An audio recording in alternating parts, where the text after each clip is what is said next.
À la lecture de Matthieu 26, 57, 66, 27, 1, 11, 18, remarquons le témoignage du Seigneur.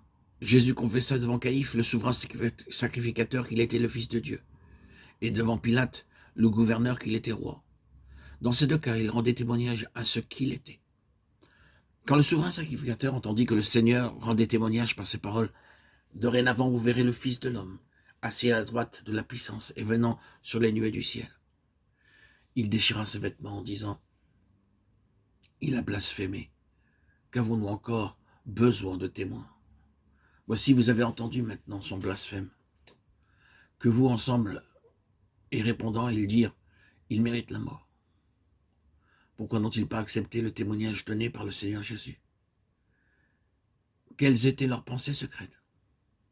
Ils n'avaient pas l'intention de prouver qu'il était ou non véritablement le Fils de Dieu, car ils estimaient que le seul fait d'avoir confessé qu'il était le Fils de Dieu était déjà coupable. Leur intention n'était pas de prouver un fait, mais d'avoir un prétexte pour pouvoir l'accuser. C'est pourquoi, dès que le Seigneur Jésus reconnut qu'il était le Fils de Dieu, ils qualifièrent ses paroles de blasphématoires et le condamnèrent.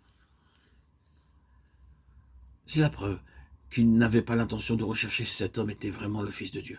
Leur seul souci était de pouvoir le condamner et le tuer en se basant sur une quelconque de ses paroles. Ils étaient les chefs de file du judaïsme. C'est pourquoi ils n'étaient pas soucieux des affaires de Dieu. Ce qui les rendait anxieux, c'était le préjudice que pourrait leur causer ce que disait ou faisait cet homme qui était appelé Fils de Dieu.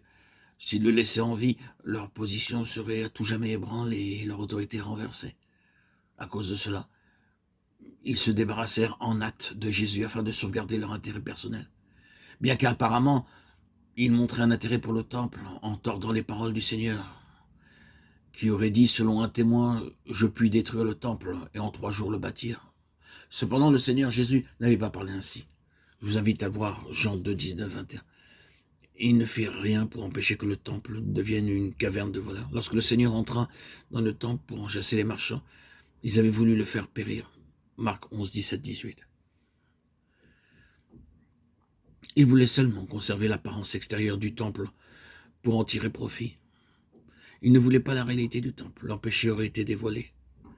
Ils observaient quelques rites religieux, mais ils avaient rejeté la vérité à tel point qu'ils voulurent la détruire. Sans hésitation et sans autre information, ils avaient jugé que la confession de Jésus d'être le Fils de Dieu était un crime. Ils considéraient qu'une telle confession était tabou.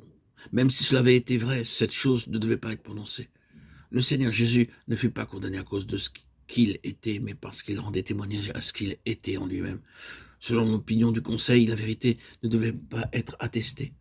Ils s'efforçaient par tous les moyens de détruire ce témoignage et finalement, ils eurent recours à la force pour mettre Jésus à mort.